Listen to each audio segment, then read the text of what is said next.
Welcome back to the homestead. Today we're in design mode. I'm going to build a new chicken tractor, different than any of the other ones I built before. Oh, and it's not for chickens, it's for turkeys.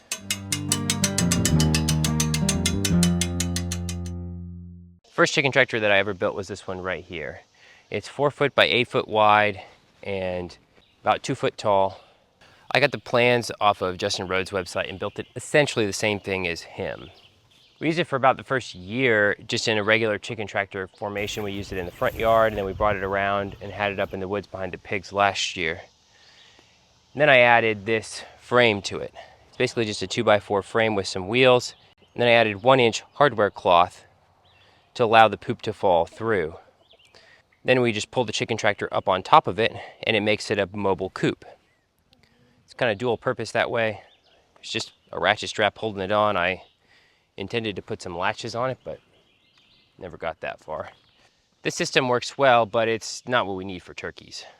Last year I built this chicken tractor, and we used it all last year to raise our meat birds, and we've been using it this spring to raise our new hens. One of the things I really like about this is it's got this slide off lid. I can easily get in here, grab my feeder out.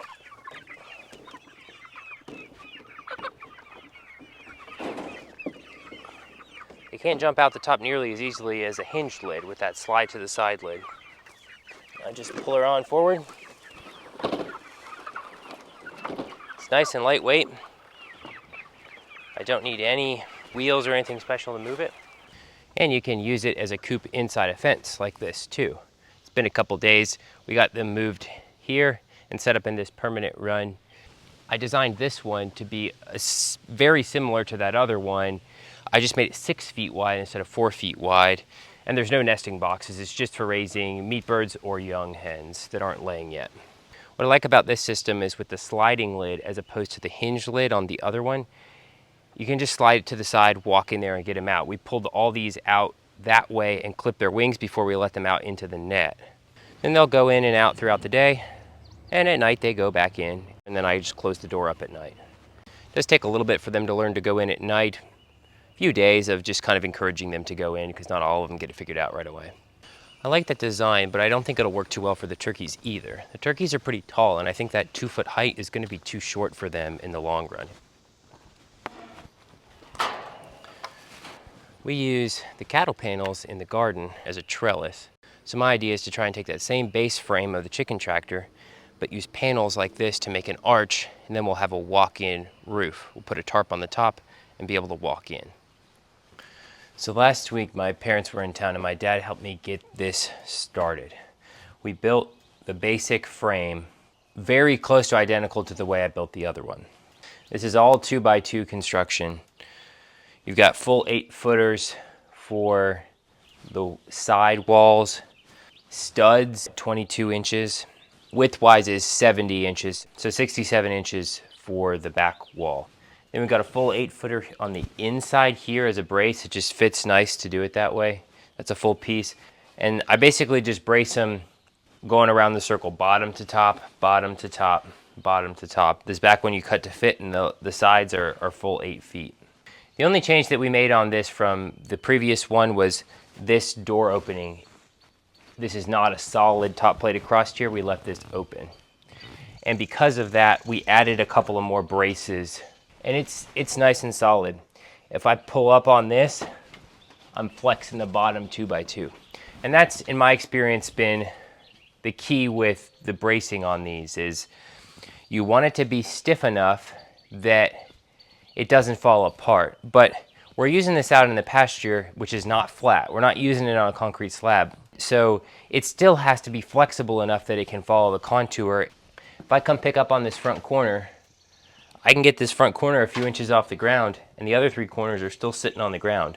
But it can handle this, and it's not falling apart. The only other thing that is on that one that we didn't do yet on this is I have cross braces going this way on that other one. Because of the fact that we're making this to be a walk-in, and I'm going to be able to walk through here, that's why we left this open. I want to change the design of these cross braces because that way I can just walk right in and out. I think what I'm going to do is I'm just going to run 2 braces from roughly the center back to the back.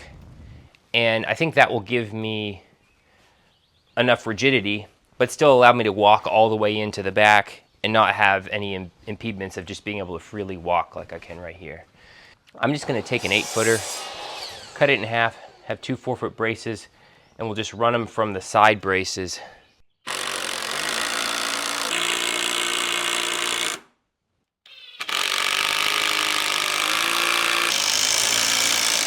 So part of the reason why I'm making this convertible the way I am is because I do like the design of the existing one, but it really won't work at all for turkeys. But I do like the concept of this walk-in style, and I don't really know without trying which one I'm gonna like better. It's possible that I might find I like different ones in different situations, that I want to be able to switch them back and forth. But it's also possible that I might find I like this design better and I want to be able to just convert that one to this design, and that'll be really easy to do.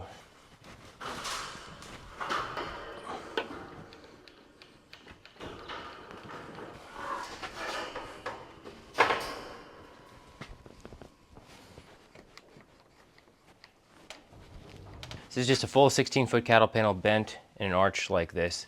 It's the same thing that we do in the trellises in the garden, build them the same way. I wasn't sure if this was going to be enough height for me to comfortably walk in there with the width. This is a little bit further apart than we do in the garden, but I don't see any issues at all. I can fully walk under here. The only time you have to duck is if you're all the way up against the edge.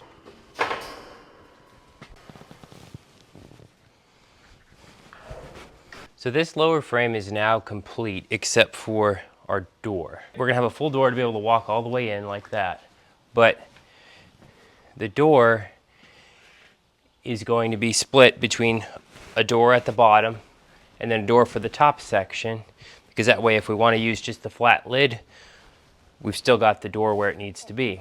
The added bonus with this is we'll have 2 independent sections of the door. We can pin them together and use them as one big door, or we can detach them and just open the top door, step over the bottom door, and right in, and not have to worry about letting the chickens out when you walk in.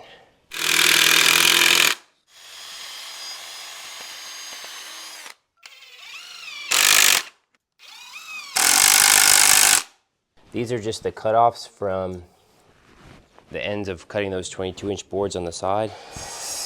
And I just mitered the corners, and they work pretty well as bracing this. That's what I did in the last one, and it works well.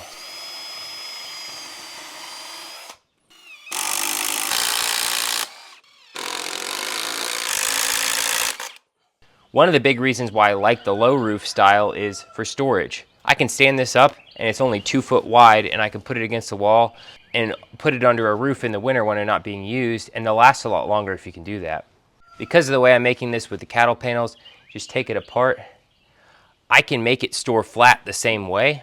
And so even if I decided I want to keep this design of the walk-in coop, I think I like the concept of using the cattle panels and being able to take it apart easily just for storage, even if I'd never use it with the flat roof again. The next step is going to be to wrap the whole thing in hardware cloth. My method with this stuff is to I cut it with a angle grinder with a cutoff wheel. I find that to be the easiest. You can cut it with wire cutters, but if you've got a grinder, it's a lot easier to cut it with the grinder. I don't try and wrap around the corners, I cut it at every corner, and then just staple it with a 18-gauge pneumatic stapler.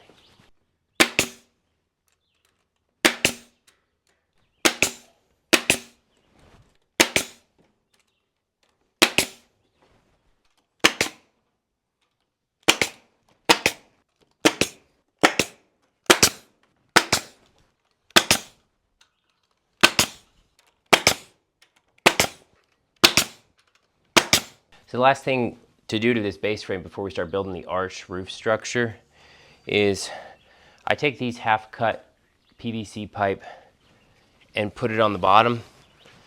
And what this does is it provides a smoother surface to make it easier to slide, and it also keeps the wood up off the ground, so theoretically it will last longer and it's not going to rot out as quickly. This is just 3/4 pipe. I cut it in half.